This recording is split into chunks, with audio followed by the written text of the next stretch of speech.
House rent allowance जो है वो एक एम्प्लॉय अपने एम्प्लॉय को प्रोवाइड करता है। ठीक है, अब प्रोवाइड क्यों करता है? क्योंकि एम्प्लॉय ने मान लीजिए यहाँ पर कहीं पर जॉब किया, तो वहां पर उसको उस जॉब को कंटिन्यू करने के लिए रहना होगा कहीं नहीं कहीं पर। तो उसका अगर वहां पर हाउस नहीं रहने का, तो वो किराए के मकान में रहेगा। तो उस किराए को कवर करने के लिए एक एम्प्लॉयर अपने एम्प्लॉय को यहाँ पर एचआरए के नाम से अलाउंस देता है, house rent allowance. This allowance is granted by the employer to his employee in order to compensate him for high rent prevailing in big city. City के अंदर वो काम करेगा तो उसको यहाँ पर रहना होगा, रहने के लिए उसको यहाँ पर कोई हाउस रेंट पे लेना होगा। तो उस रेंट को कवर करने के लिए वो जो खर्चा एम्प्लॉय का हो रहा है, उसके लिए उसके एम्प्लॉय ने उसको यहाँ पर हाउस रेंट अलाउंस एक पेमेंट किया, जिसका नाम क्या है, हाउस रेंट अलाउंस।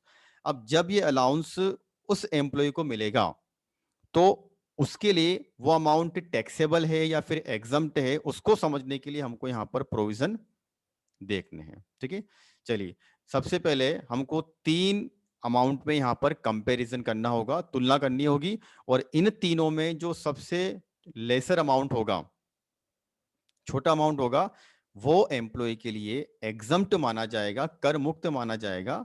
और जो बचा हुआ अमाउंट है वो टैक्सेबल माना जाएगा। एक बार हम यहाँ पर इसका जो प्रोविजन है उसको एक्सप्लेन कर लेते हैं। सबसे पहले आपको लेना है एक्चुअल एचआरए। एक्चुअल एचआरए का मतलब है कि वास्तव में एम्प्लॉय को कितना हाउस रेंट अलाउंस मिलता है, वास्तव में प्राप्त राशि, एक्चुअल में उसको अपने एम्प्लॉयर से कितना एचआरए मिला। उसके बाद सेकेंड नंबर केस में आपको लिखना है 40% और 50% ऑफ सैलरी।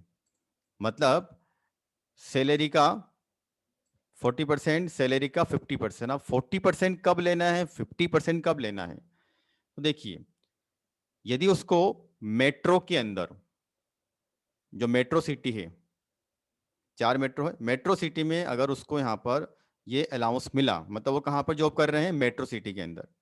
तो मेट्रो सिटी के अंदर अगर वो अलाउंस लेते हैं, तो उस केस में हमको यहाँ पर सेकेंड नंबर पॉइंट में 50% ऑफ सैलरी लिखना है। और मेट्रो सिटी के अलावा किसी दूसरी सिटी में उनको ये अलाउंस मिलता है, तो 40% ऑफ सैलरी लेना है। ठीक है, और थर्ड नंबर केस में हमको लेना है रेंट पेड। उन्होंने कितना रेंट पे किया, उसमें से माइनस करना है 10% ऑफ सैलरी।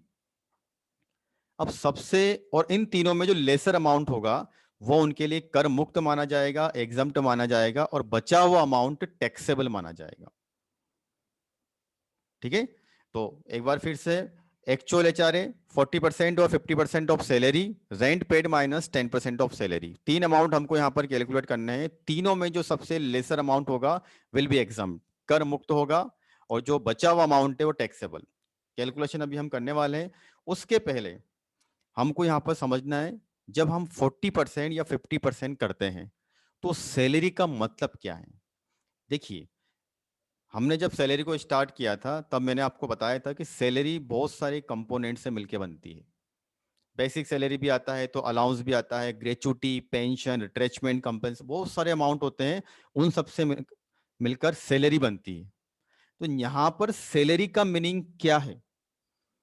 तो सैलरी का मीनिंग हमको यहाँ पर समझना है कि जब हम 40% या 50% या 10% ऑफ सैलरी करते हैं, तो सैलरी में क्या क्या लेना है। तो देखिए, salary means basic salary plus DA plus commission on sale.